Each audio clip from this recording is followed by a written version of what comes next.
Ayang ano, bisa meron ka choice. Pati kayo nabilan ko yun. Magandang umaga sa inyo, Pilipinas.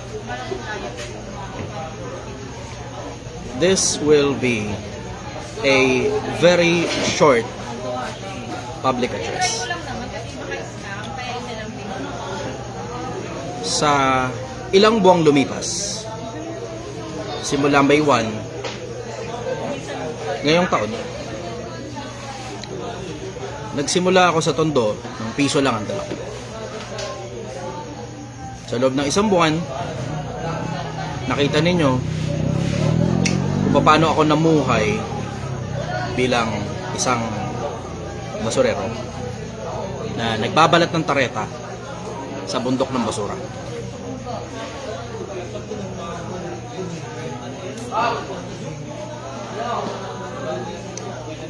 Hindi biro yung sakripisyo,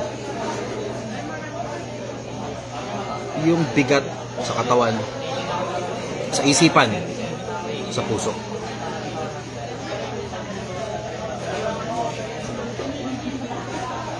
Pero pinilit kong kayanin kahit hindi ko naman kailangan, alang-alang sa kapakanan ninyo.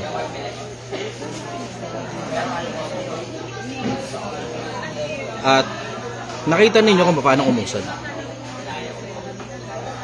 Sa loob ng ilang linggo, nakaipon ng konting pera galing sa pamamasura,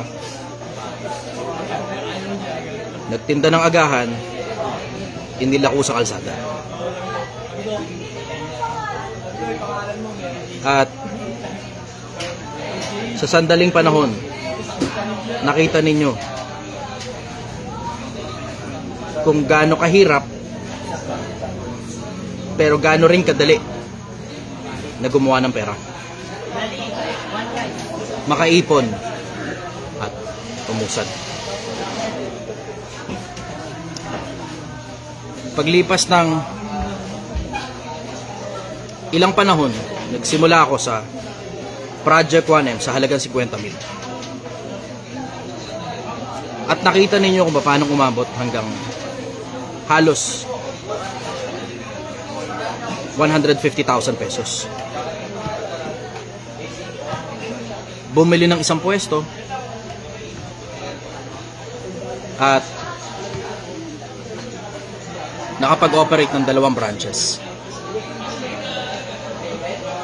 At may mga problema at may mga sakit ng ulo. At uulitin ko, hindi ko kailangan gawin ito dahil alam nyo naman, wala naman akong kinikitang pera dito.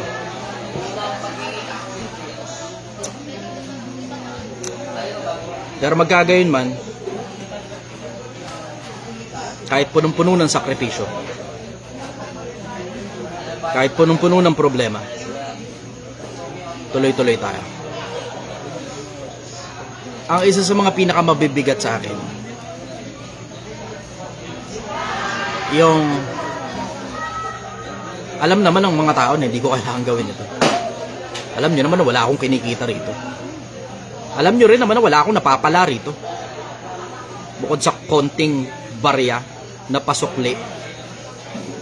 Sa lahat ng inilabas kong pera para manatiling nasa social media at matuto kayo,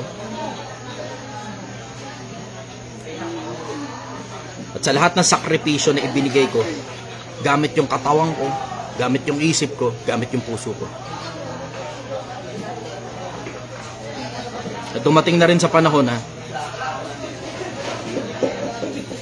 nakakapagod na rin.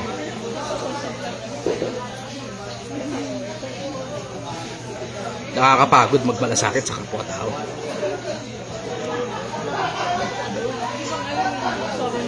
At hindi biro yung bigat. At hindi biro yung pagod. Hindi lang ng katawan, kundi ng isip, ng puso. Tapos may mga tao pa na sa halagang, sa konting barya, ipapahiya ka pa, nakala mo na bilhin nila yung kaluluwa mo. Nauulitin ko, di ko naman kailangan gawin to. Nauulitin ko, di ko naman kailangan yung pera ninyo. Yung 140 pesos ninyo. Hindi ko kailangan yan. Meron akong sapat na kinikita. Galing sa sarili kong mga hanap buhay na yun yung ginamit ko pang production ng sarili kong programa para tumulong sa kapwa-tao na hindi na alam nyo naman na hindi naman gumagana yung pamimigay ng pera. Alam ninyong hindi gumagana yung pamimigay ng pera. Kasi kung gumagana sana yung pamimigay ng pera, sana nakausad na yung buhay ng mga kapwa-tao na walang-wala mula noon na namimigay ang gobyerno ng pera hanggang ngayon, namimigay pa rin ng pera. Na alam ninyo, hindi rin naman gumagana yung ginagawa ng mga charity institutions na namimigay ng pagkain Na yung mga dating gutom, hanggang ngayon gutom pa rin Na dumating na nga sa punto na mayroong mga tao dun sa lugar na pinanggalingan ko na umaasa na lang sa pamimigay ng mga namimigay na halos ayaw nang magtrabaho.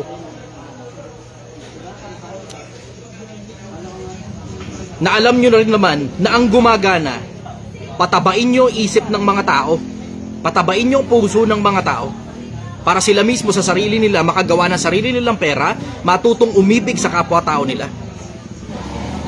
Na hindi naman ganun ang ginagawa ng gobyerno. Na hindi rin naman ganun ang ginagawa ng mga vlogger ninyo. Na hindi rin naman ganun ang ginagawa ng pamilya ninyo.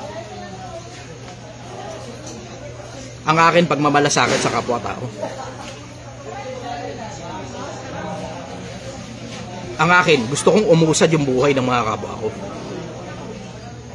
Hindi na importante kung kumita ako o hindi.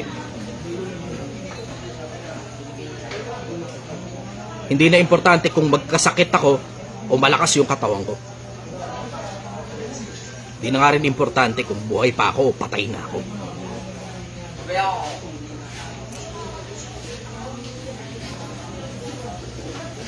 Pero para may mga ilang tao na akala mo sa halagang kapirasong barya, akala mo pag-aari ka na nila.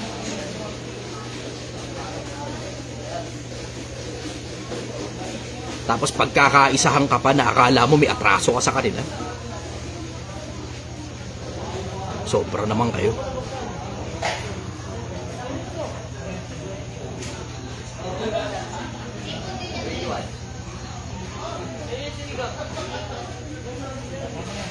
Wala raw tulog 5 oras. Kung anong oras natutulog yung mga empleyado ko, ganong oras din naman ako natutulog. At kung hindi ninyo alam, yung mga empleyado ko natutulog sa kama, sa air condition na kwarto, habang ako natutulog sa sahig. Hindi sinabi yan sa inyo, diba? Kasi nga kulang-kulang nga yung mga impormasyon na inilabas. Upal.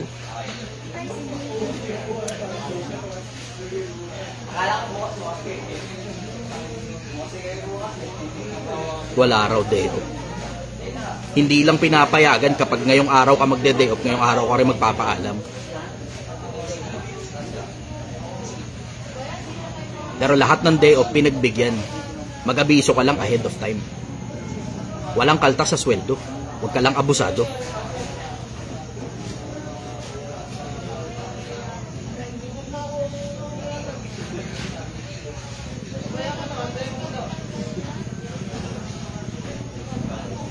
Nakakapagtaka. Kung aping-api pala kayo, pwede naman kayong umalis na lang. Ba't kailangan nyo pang mag-imbento ng mga kwentong hindi naman totoo?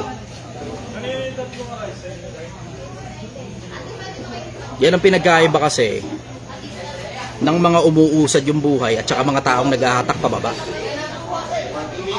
Yung mga umuusad ang buhay, marunong makisama. Yung mga naghahatak pababa, nag-iimbento ng kwentong hindi totoo.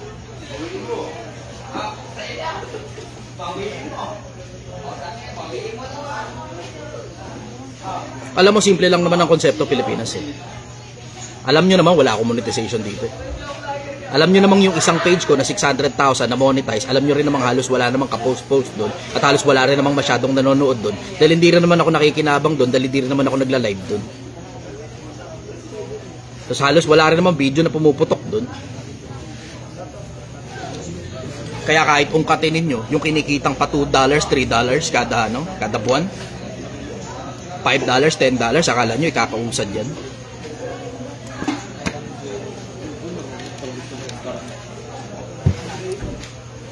Sa halos 2 taon na nasa social media ako, hindi nyo alam kung gaano kalaking pera ang ginastos ko rito na galing sa sarili kong bulsa.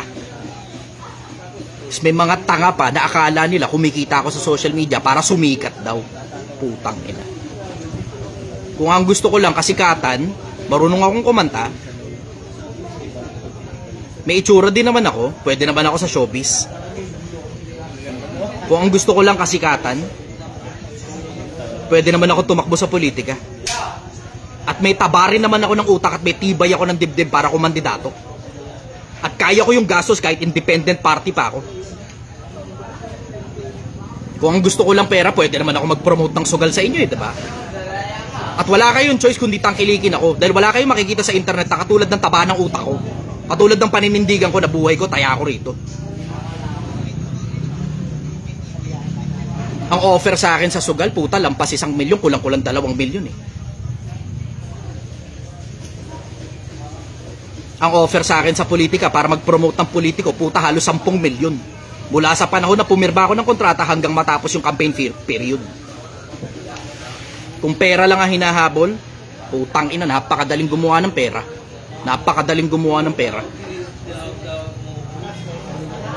Pero nakikita ninyo, nandito ko, nagsimula sa kalsada, nagsimula sa pamamasura, nagtitinda sa tabi ng kalsada para putang ina kumita ng kapirasong barya para makasabay kayo. Tapos pakiramdam nung iba, kala mo inapi pa sila, puta. Pinapakita nga sa'yo kung paano gumawa ng 1 milyon eh. Kung hindi mo pala kaya, di huwag ka mag-apply dito, poke ng ina ka. Mag-apply ka sa kung saan man, sa karinderya o sa kung saan mang punong-puno ng day off, punong-puno ng pahinga. Gusto mo sa bahay ka na lang, matulog ka maghapon. Huwag ka na mag-apply dito. Yung mga gustong mag-apply dito, yun yung mga taong gusto lang makita yung proseso kung paano gumawa ng 1 milyon. Yung ikaw mismo gusto mong makuha yung disiplina kung paano gumawa ng pera. Pero kung hindi ka pala interesadong gumawa ng pera, poke ng ina mo, nasa bahay ka na lang. Manahimik ka sa inyo, matulog ka sa inyo. Punta ka rito, apply ka rito, tapos pakiramdam mo, inapik kang gago ka, pwede ka namang umalis kahit kailan mo gusto. Magsasalita ka pa ng mga bagay na hindi totoo, mag-iimbento pa kayo. Magrereklamo ka sobrang asim ng putang inang sinigang, eh di sana nagnilaga ka, gago. Tang ina mo eh, diba? O tapos nung nag-reply ako ron, di ka ngayon makasagot. Ulol ang puta. Pero nagpapasalamat pa rin ako sa mga taong ganun. Papasalamat pa rin ako sa inyo. Kasi dahil sa inyo, na-realize ko rin na importante rin pala yung sarili ko. Dahil sa inyo, na mga kupal, na-realize ko rin hindi ko rin naman pala kailangan gawin talaga ito. Pwede naman ako manahimik na lang sa bahay eh, di ba?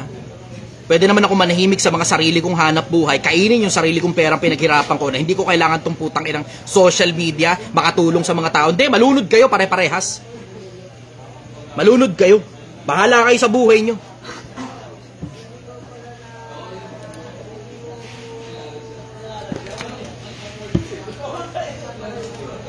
Gusto nyo maglubalob sa kahirapan, manatili kayo dyan, mga poki ng ina nyo.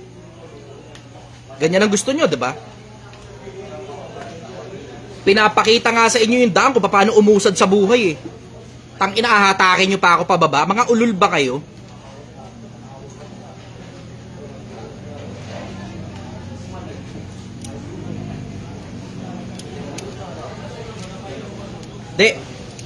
Di na. Tangin ng kaletse yan. Tulong-tulong pa sa kapwa-tao, puta. Di. Tigil na tong putang inan to. Tigil ang Project 1M. Mananahimik ako sa personal na buhay ko.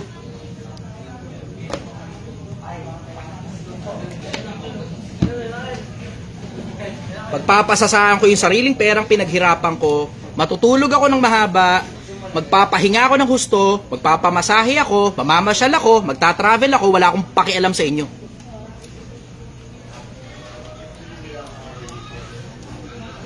Tangina nyo, apply kayo sa akin, pakiramdam nyo ngayon, inapi kayo. Ulol ang puta. Kung di mo gusto, bukas naman yung pinto eh. Sinabi ko na sa inyo. Lahat kayo sinabihan ko, kahit kailan pwede kayong umalis kung gusto ninyo. Pero para mag-imbento pa kayo ng mga kwento na tangina, alam nyo naman sa sarili nyong hindi totoo. Sinong nabubuhay 5 oras lang ang tulog araw-araw? Puta. Hirap kasi sa inyo, 'di ba? Nagkikwentuhan kasi kayo sa oras ng tulog. Hirap kasi sa inyo, internet kayo ng internet, libre kasi wifi. Sa putang inang bahay ng putang inang Project 1M na yan. Libre kasi aircon. Natutulog kasi kayo sa kama habang ako natutulog sa sahig. 'Di ba? Hindi nyo kinuwento yun eh, 'di ba? Hindi nyo kinuwento yun. Kasi sinasabi mo lang 5 oras ang tulog. Ulol ang puta ko, anong oras kayo natutulog? Ganon din naman ako, magkakasama tayo sa isang bahay eh. Sasabihin nyo walang pagkain, tangina nyo eh. 'Di ba? Bakit walang pagkain? Kasi binibigyan ng budget, kasi tinotokahan ng magluluto, kasi ayaw nyo kasing magluto, tapos nabubulok lang yung mga rekado sa ref. Ang tatamad ninyo eh. Pero kung aaminin nyo lang kung ano yung pagkain ko, ganun din yung pagkain ninyo. Kung wala kayong pagkain, wala din akong pagkain kasi yung mga putang inang tamad na putang inang empleyado rito, hindi kayo nagsipagluto. Ano, ako pa magluluto? Ako na nga nagbibigay ng budget. Ako pa magluluto? Pagsisilbihan ko kayo. Putang ina nyo naman. Tinotokahan kasi ng magluluto, ayaw nyong lutuin. Diba? Tapos ano nangyayari? Nabubulok sa refrigerator. Tangina mga tao yan. Tapos sasabihin, wala daw pagkain. Putang ina nyo, 12 mil nga ang sweldo eh. Di ba kayo pwedeng bumili ng sarili nyong pagkain? Diba? Wala palang pagkain. Ba't di ka bumili sariling pagkain? Wala ka sweldo. Lahat na lang aasa mo sa akin. Tangina, may pagkain sa refrigerator. Ayaw nyo magsipagluto. Para bang kasalanan ko pa. Ulol ang puta. Wala raw day off. Walang day off. Hindi ka lang pinapayagan pag same day, magde-day off ka. Bakit? Yung mga kasama mo mabuburat eh. Hindi ka mag-i-endorso ng trabaho eh. Diba? Sila gagawa ng trabaho mo. Biglaan ka na lang magde-day off. Hindi pinapayagan talaga same day na day off. Mag-abiso ka. At least ka na lang kahit 1 linggo, 2, 3 araw man lang ahead. Huwag ka lang abusado. Pero hindi ako nagbabawas sa sweldo. Tangina. The day off ka, unlimited ang day off. Huwag ka lang abusado. May mga nagda-day off nga dito. Pagkatapos mag-day off, kinabukasan may sakit ko no. Nakita nyo naman yung mga nangyari pagkatapos ng payout. Pinapakita naman sa inyo yun eh. Diba? Walang day off ang puta. Kung gusto mo palang day off ka ng day off, day off ka ng day off, day off ka ng day off, di puta ka na mo, diyan ka na sa bahay mo. Kaya umalis dyan sa bahay mo, naka-day off ka pa maghapon, magdamag. Magtatrabaho ka, maghahanap ka ng day off. Takina, okay lang naman yun. Unlimited pa nga ang day off eh. Pero mag-aabiso ka 1 week ahead. Kung gusto mo na 1 linggong day off, at least paghandaman na ako ng mga taong magko-cover doon sa shift mo. Diba? Ganun lang naman kasimple yun eh. Magre-reklamo pa. Tangina. 12,000, 4,000, 16,000. Isama mo na pati tip ng customer na putang ina. Minsan may mga customer 1,000 kung mag-tip, 500 kung mag-tip. Tapos may incentive ka pa pag maganda kinita. Tao talaga, kupal.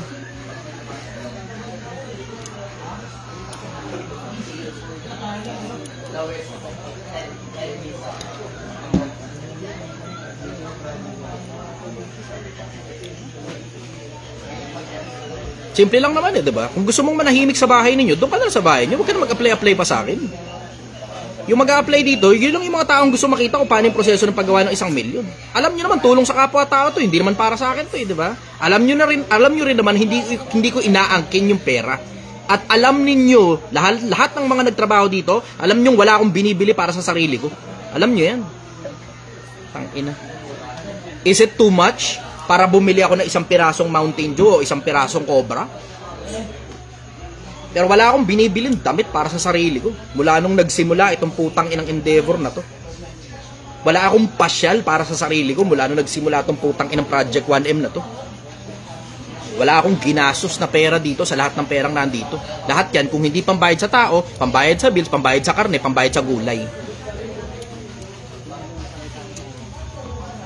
Pero para sisihin nyo ko sa mga pagkukulang ninyo na kayong naggumawa ng sarili nyong mga pagkukulang, tangina naman. Diba? Walang pagkain ng puta, nabibigay ako ng budget. Yung taga-pamalengke ang namimili ng putang inang rekado, tapos nabubulok lang sa ref, tapos sasabihin nyo, kasalanan ko. Tangina, pag hindi nga kayo nagluto, ako rin ng ano eh. Gutom kayo, gutom din naman ako eh.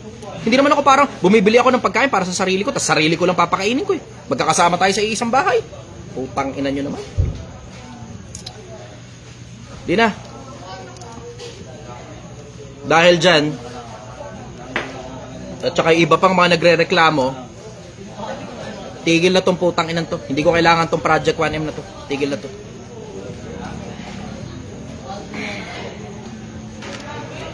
So with this, ito ang huling araw na mag-ooperate kami ng Project 1M. Ito na. Yung huling araw. Sana marami kayong natutunan. Sana marami kayong napala. Kasi ako wala. Naging sakit lang ng ulo to. Naging problema lang ito. Wala akong kinikita rito. Kasi at the end of the day, kasalanan ko pa. Diba? Kasalanan ko pa. Ako pa yung masamang tao.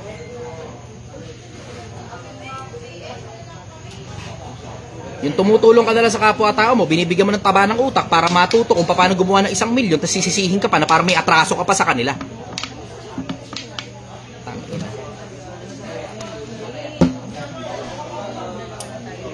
Di na.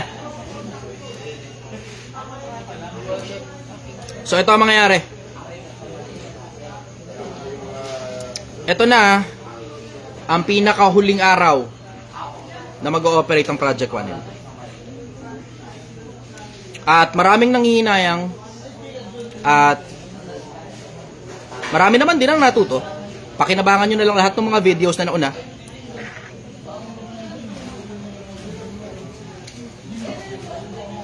Marami rin naman ako nailabas na live. At nakita nyo rin naman yung disiplina kung paano gumawa ng 1 milyon.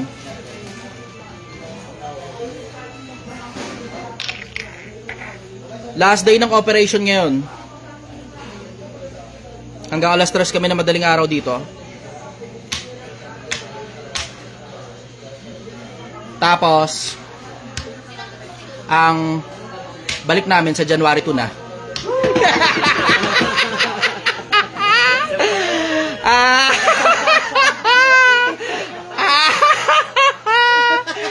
Ano mga putakinan nyo? Hindi nyo kaya talunin ng putakinan Chester nyo. Ako pinakasiraulong tao sa buong social media.